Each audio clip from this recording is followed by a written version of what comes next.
Hey guys, today I'm going to be showing you this pistol crossbow which I made. This design is a massive improvement on my last design here, which looks rubbish, feels rubbish and doesn't shoot very powerfully at all. Whereas this design looks much better aesthetically. I spent a lot of time on the aesthetics of it, choosing different types of wood like this oak wood here and this acacia hardwood here. And I also spent some time making an automatically returning trigger mechanism and a metal arrow clasp here made out of an old ruler. And then I've had to put in a stirrup to load it, because loading it just against your chest like this, it really hurts and it digs into your chest quite a lot. So it's much easier if you do it with the foot stirrup, but you can do it against your chest, and the stirrup can easily be taken off just by cutting the string or undoing the knot. And for the rollers which I've used here, I've gone and used some skateboard bearings in them, so it's the lowest friction possible. Whereas with my old design, where I was just using a wooden dowel rod with a hole drilled through, there was a lot of friction in that when I fired, so it didn't shoot very fast. If you want to know how to make the slingshot pistol, there's going to be a link in the description to the tutorial, which I'm going to be uploading next weekend. Another reason why my pistol design is much more powerful than my old one is that it's got a much longer draw weight, and a longer draw weight with rubber usually means much more power. And also I'm using 3 layers of TheraBand gold per side here, whereas I'm only using 1 layer of TheraBand gold per side here. And on this, the rubber is pre-tensed, so that means that it's stretched already just to get to the rollers, whereas on this slingshot pistol the rubbers weren't even stretched to get around the rollers.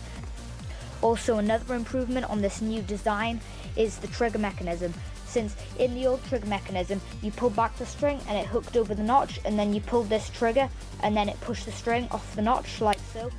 Whereas with this trigger mechanism design, when you pull the trigger and the string is pushed over the notch, sometimes it can either go underneath the bolt or hop over the bolt, and it doesn't always fire 100% of the time.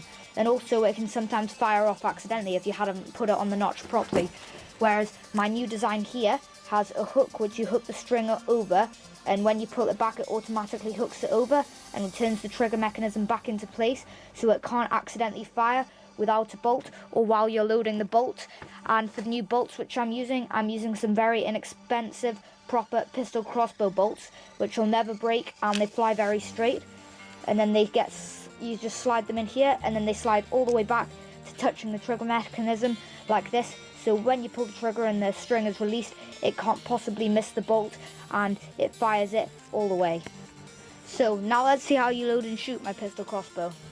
So first you take the piece of string that acts as a stirrup, and then you put it over your foot, and then you grab the main bowstring, which is just some paracord, and then you pull it all the way back and over the trigger mechanism, which automatically goes back up with a click because of the elastic band that I attached.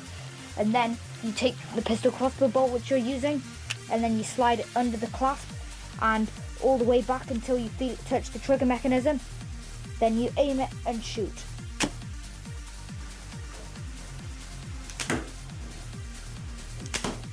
Sorry that all of these shots are indoor shots, because it's really bad weather outside, so I'm not able to do any outdoor shots or any long range testing.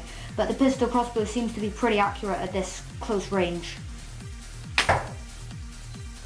It even stabbed in quite deep into the archery foam target.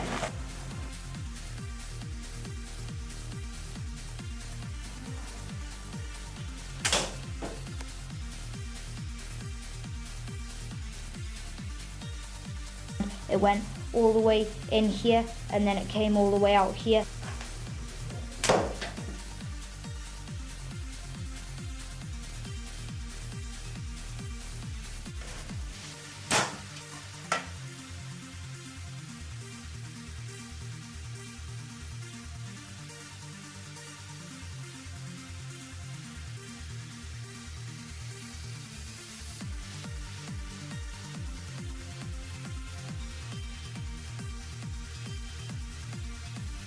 So now I've doubled up the bands so that it's 4 bands per side, and I've also slightly shortened the bands.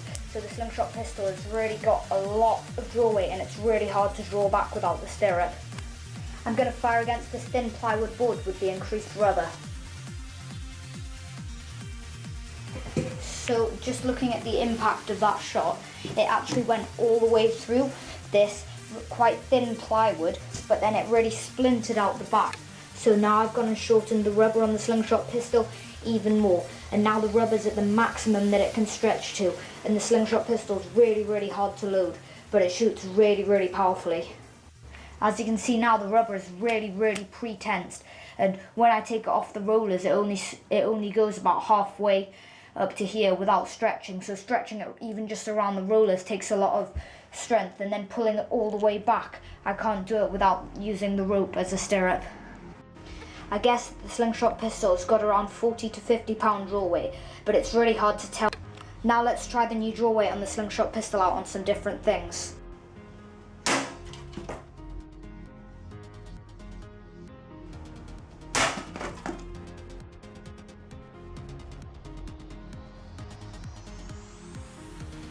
I really didn't expect the bolt to be able to penetrate just being powered by this rubber all the way through the can. One of the problems with the Slingshot pistol is with such heavy draw weight, with the band stretching so far. As you can see here, the bands are starting to rip quite early on, and I haven't done that many shots with it. I've probably been able to get 150 to 200 shots out of these bands, but it looks like they're going to be able to break soon. So that was it for today. Thanks for watching, guys, and if you enjoyed this type of video, please hit the like button down below and subscribe. Also, if there's any other weapons which you'd like me to make, or any other projects which you want me to make, please just post a comment in the comment section down below, or send me a personal message.